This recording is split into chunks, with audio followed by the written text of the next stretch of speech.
নমস্কার আমাদের প্রিয় শ্রোতা বন্ধু। বাংলা কাহিনী কথায় আজকের পর্বে শুনছেন লেখক মানবেন্দ্র পালের গল্প কালীগঞ্জের ভূত।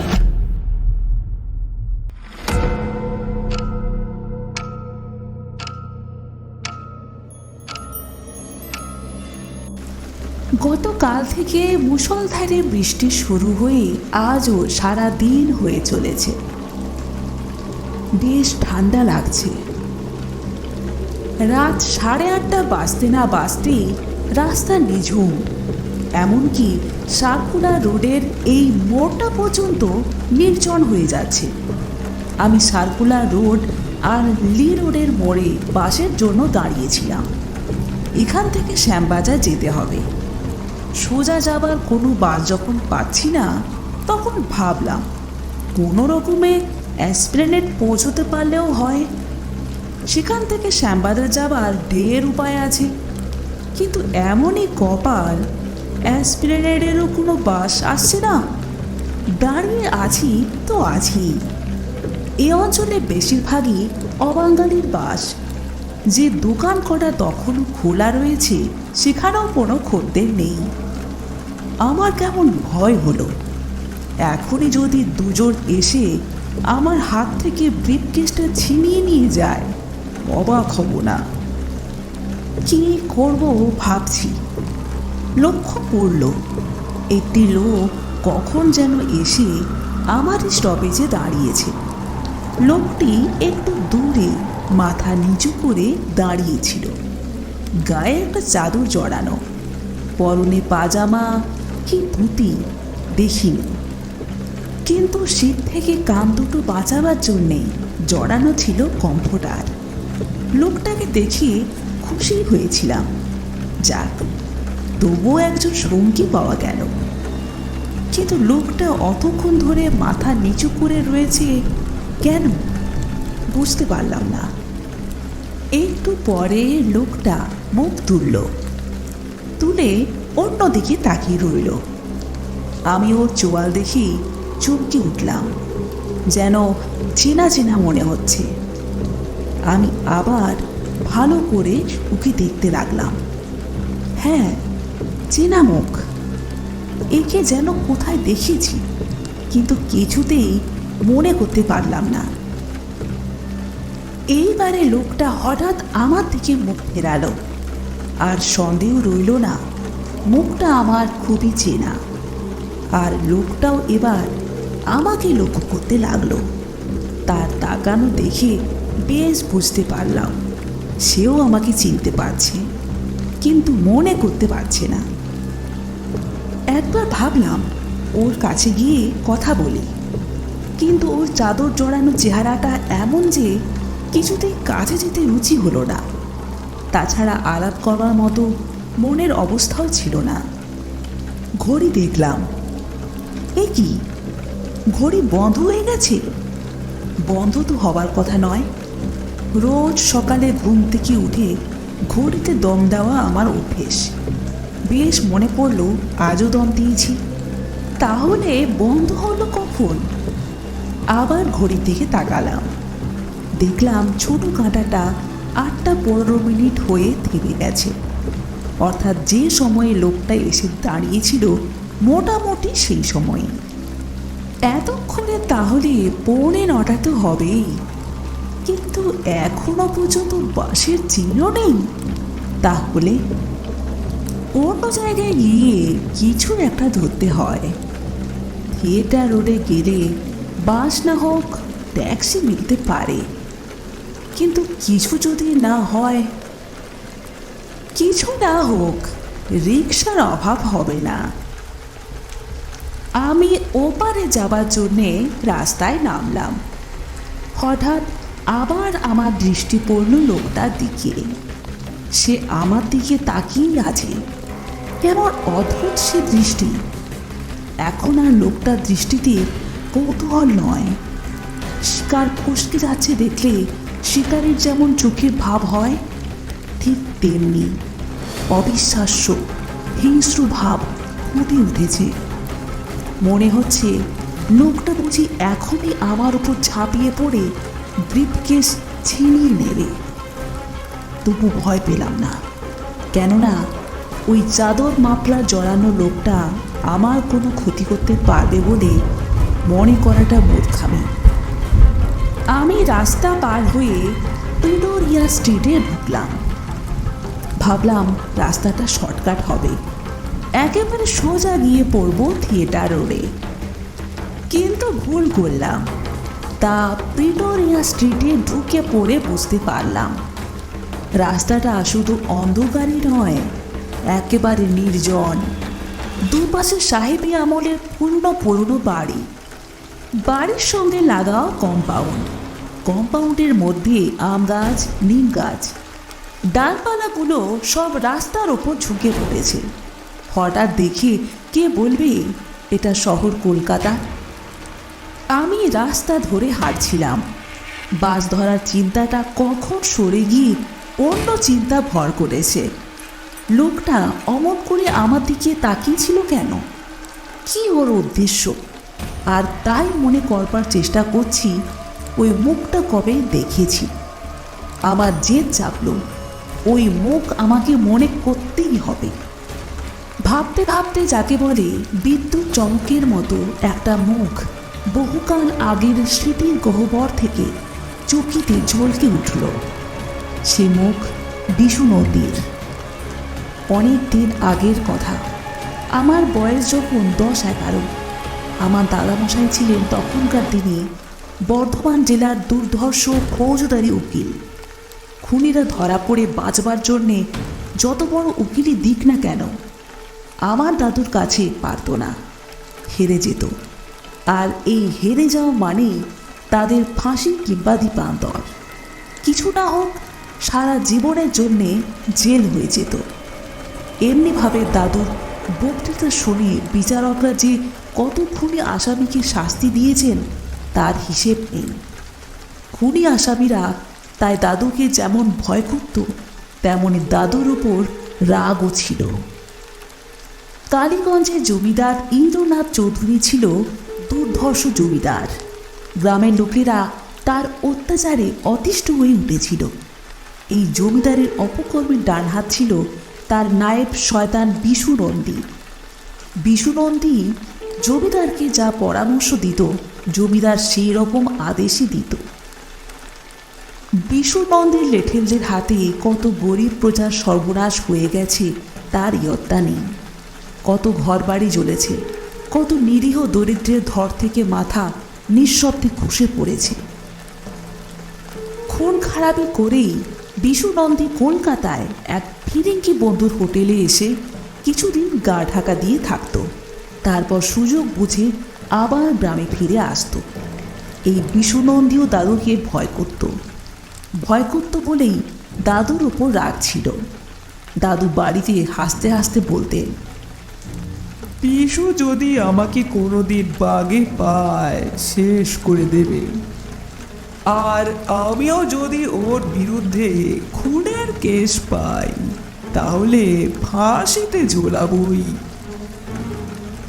একদিন শুনলাম নিচে সেরেস্তাখানায় বিশু নন্দী এসেছে। দাদুর সঙ্গে কি কথা বলছে শুনে বাড়ির সকলের মুখ শুকিয়ে গেল। রান্না বান্না মাথায় উঠল। তবু বিশু নন্দীকে দেখার জন্যে বাড়ির মেয়েরা পর্যন্ত জানালা দিয়ে দরজার আড়াল থেকে উঁকি মারতে লাগলো। আমি তো সোজা সেরেস্তাখানায় গিয়ে দাদুর পাশে দাঁড়ালাম। যে রোগা চিমড়ে শকুনের মতো লোকটা তার উঁচু উঁচু দাঁত বের করে হেসে দাদুর সঙ্গে কথা বলছিল, বুঝতে দেরি হলো না সেই বিশু নন্দী। লোকটা হঠাৎ আমার দিকে তাকালো।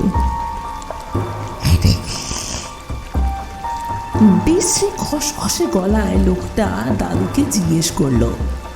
দাদু আমাকে কাছে টেনে নিয়ে বললেন, আমার নাতি, একমাত্র নাতি। সঙ্গে সঙ্গে বিশু নন্দীর ঘন জোড়া ভুরু কুঁচকে উঠল। কেমন একরকম ভাবে আমায় দেখল, তারপর দাদুর দিকে তাকিয়ে চোখ পিট পিট করে বলল, বাবু, একটু আগে আপনাকে বলেছিলাম আমার অসত কিছুই নেই, আমি যদি ইচ্ছে করি তাহলে 1 সপ্তাহের মধ্যে আপনার এই নাতিটিকে লোপাট করে দেখিয়ে দিতে পারি। বলে বিকট শব্দে হেসে আমার কাঁধে হাত রাখল। সেই হাতের স্পর্শ এখনো আমার মনে আছে। সমস্ত কাঁধটা যেন ঝনঝনিয়ে গিয়েছিল। দাদুর মুখটা মুহূর্তে ফ্যাকাশে হয়ে গিয়েছিল। তারপর হেসে বলেছিলেন, নন্দী মশাই, পৃথিবীটাকে আপনার জমিদারের খাস তালুক মনে করবেন না। পুলিশ আছে, আদালত আছে। কিন্তু নন্দী সেদিন এসেছিল দাদুর সঙ্গে একটা রফা করতে। সে বলতে চেয়েছিল জমিদার ইন্দ্রনাথ চৌধুরীর বা তার লোকের বিরুদ্ধে মামলা উঠলে দাদু যেন জমিদারের পক্ষে দাঁড়ান। তার জন্যে জমিদার কত মোহর ফি দেবে বিশু নন্দী তাও ইঙ্গিতে জানিয়ে দিয়েছিল। উত্তরে দাদু যখন বললেন অন্যায়ের পক্ষ তিনি কখনো নেবেন না, তখন বিশু নন্দীর চোখ দুটো প্রথমে একবার বুঝি দপ করে জ্বলে উঠেছিল।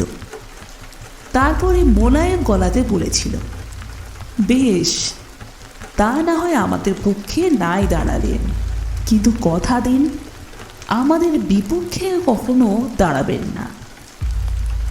বলে ফতুয়ার পকেট থেকে একটা থলি বের করে দাদুর সামনে রাখল। দাদুও ছিল বদরাগী মানুষ। আমায় ঘুষ দেওয়া? বলে দাদু সেই মোহরের থলিটা সজোরে ছুঁড়ে বিশু নন্দীর মুখে মারলেন। বিশু নন্দীর উঁচু দাঁত দিয়ে রক্ত পড়তে লাগলো। কোনো কথা না বলে থলিটা কুড়িয়ে নিয়ে দাদুর দিকে আগুন ঝরা চোখে তাকিয়ে বের হয়ে চলে গেল। তারপরে দাদু বাড়ির সকলকে ডেকে আমার ওপর বিশেষ লক্ষ্য রাখতে বলে দিলেন। সেই থেকে যখনই বেরোতাম, স্কুলে যাবার সময়েই হোক কিংবা খেলতে যাবার সময়ে, দুজন চাকর সব সময়ে সঙ্গে থাকতো। আমি বড় হয়েছি বলে দোতলায় একটা ছোট ঘরে একা শুতাম, সেইখানেই পড়াশোনা করতাম। এখন সে ঘরে আমার সঙ্গে আমার এক আত্মীয়েরও শোবার ব্যবস্থা হলো। শুধু তাই নয়, ওই ঘরের জানলাগুলোয় পর্যন্ত জাল ইঁটে দেওয়া হলো। এইরকম সাবধানতার মধ্যে বছরখানেক কাটল। তারপর একদিন সকালে উঠেই শুনলাম বিশু নন্দী একটা খুনের অপরাধে গ্রেপ্তার হয়েছে। যথাসময়ে আদালতে কেস উঠল। যাকে খুন করা হয়েছে তার বিধবা স্ত্রী কাঁদতে কাঁদতে দাদুকে বললে, আপনি আমার পক্ষ নিয়ে ওই আসামিকে দোষী প্রমাণ করে উচিত শাস্তি দেবার ব্যবস্থা করুন। সত্যের জয় হোক। দাদু বিশু নন্দীর বিরুদ্ধে এই বিধবার পক্ষ নিয়ে লড়লেন। দাদুর জয় হল। জজ সাহেব বিশু নন্দীর ফাঁসির হুকুম দিলেন। বিশুর ফাঁসি হয়ে গেল। এক মনে ছেলেবেলার সেই সব পূর্ণ স্মৃতির কথা মনে করতে করতে পথ হাঁটছি তো হাঁটছি, কিন্তু পথ কি শেষ হবে না? এই পথ তো এত দীর্ঘ নয়। এর আগেও আমি এই প্রিটোরিয়া স্ট্রিটে এসেছি। এই পথ আমার যথেষ্ট চেনা। সার্কুলার রোডের মুখ থেকে প্রিটোরিয়া স্ট্রিট ধরে থিয়েটার রোডে পড়তে 5 মিনিটের বেশি সময় কিছুতেই লাগতে পারে না। অথচ ঘড়ি দেখবার জন্যে রিস্ট ওয়াচটার দিকে তাকালাম। অন্ধকারে কিচ্ছু দেখতে পেলাম না। উফ, কত অন্ধকার! দেশলাই যতবার জ্বালাতে গেলাম 2বারই নিভে গেল। তখন মনে পড়ল, ঘড়ি দেখেই বা কি হবে? ঘড়ি তো বন্ধ হয়ে গেছে। এক মুহূর্তের জন্যে আমি রাস্তার উপর থমকে দাঁড়ালাম। আমি কি তাহলে রাস্তা ভুল করেছি? এদিক ওদিক তাকাচ্ছি। হঠাৎ মনে হলো, এই নির্জন অন্ধকার গলিপথে আমি আর একা নই, আরও কেউ যেন আছে, আর সে রয়েছে ঠিক আমারই পিছনে। সঙ্গে সঙ্গে ঘুরে দাঁড়ালাম। দেখলাম চাদর জড়ানো সেই লোকটা একটা একটা পা ফেলে আমার দিকেই আসছে। লোকটাকে ভালো করে লক্ষ্য করতে হলো না। তার দুই জ্বলন্ত চোখ আর ঠোঁটের ফাঁক থেকে ফেলে বেরিয়ে আসা উঁচু দাঁতগুলো দেখেই প্রায় 18 বছর আগের দেখা মুখটাকে চিনতে পারলাম। সেই মৃত মানুষের মুখ আজ 18 বছর পর কলকাতার রাস্তায় কি করে দেখা সম্ভব? এসব যুক্তি তর্ক না করেই আমি প্রাণপণে ছুটতে লাগলাম। কোন দিক দিয়ে যাচ্ছি জানি না, শুধু ছুটছি আর ছুটছি।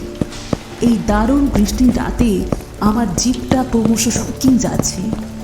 বুঝতে পারছি প্রচণ্ড তেষ্টা পেয়েছে। এখনই জল খেতে না পারলে আমি আর বাঁচবো না হয়তো। কিন্তু কোথায় জল পাবো? কতক্ষণ এইভাবে ছুটেছি জানি না।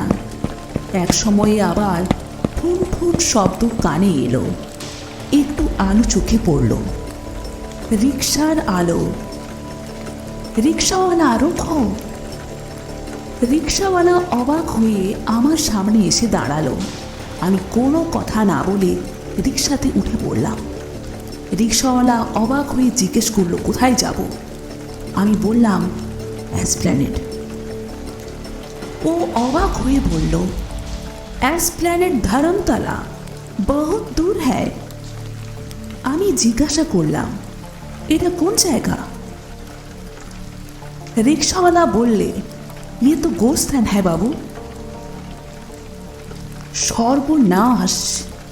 এই রাত্রিরে পার্ক স্ট্রিটের সেই 200 বছরের পুরনো কবরখানার কাছে এসে পড়েছি। কটা বাজলো বলতে পারো? ও বলার আগে দূরে কোনো চার্চের ঘড়িতে রাত 3টে বাজলো। রিকশাওয়ালা বিরক্ত হয়ে জিজ্ঞাসা করলো কার জায়গা? আমি একটু ভেবে বললাম পার্ক সার্কাস ট্রাম ডিপোতেই চলো, ঘণ্টাখানেক পরে তো ট্রাম ছাড়বে। রাস্তা এখনো ঘুটঘুটে অন্ধকার।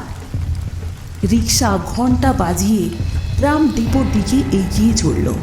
আমার তখনও যেন মনে হচ্ছে রিকশার পিছনে পিছনে কে যেন ছুটে আসছে। কিন্তু না, সেটা ভুল। যে আসছিল সে ওই পুরনো কবরখানার কাছে এসে মিলিয়ে গেছে। এখন আর ভয় নেই। আমি বেশ নিশ্চিন্ত মনে ট্রাম ডিপোতে নামলাম আর রিকশাওয়ালা আমাকে ছেড়ে দিয়ে চলে গেল। অসময় হওয়ার কারণে ট্রাম ডিপো ফাঁকা, কোনো যাত্রী নেই আমি ছাড়া।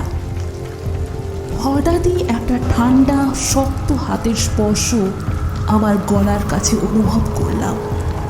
হাতটা খুব শক্ত করে আমার গলাটা চেপে ধরে আছে এবং ক্রমশ হাতের জোর বাড়াচ্ছে। আমি খুব হতবুদ্ধি হয়ে পড়েছিলাম, কিন্তু তা সত্ত্বেও আমি জোরে জোরে চেঁচাতে লাগলাম। আমার চেঁচামেচি শুনে কোথা থেকে যেন দুজন লোক চলে আসে, আর তারপরে ওই ঠান্ডা হাতের সাঁড়াশি প্যাঁচ আলগা হয়ে যায়। হঠাৎই খুব কাছ থেকে ইস্যু মন্দির খসখসে গলা শুনতে পেলাম। আজকে আপনি খুব জ্বর বেঁচে গেলেন, কিন্তু আমি আবার ফিরে আসবো।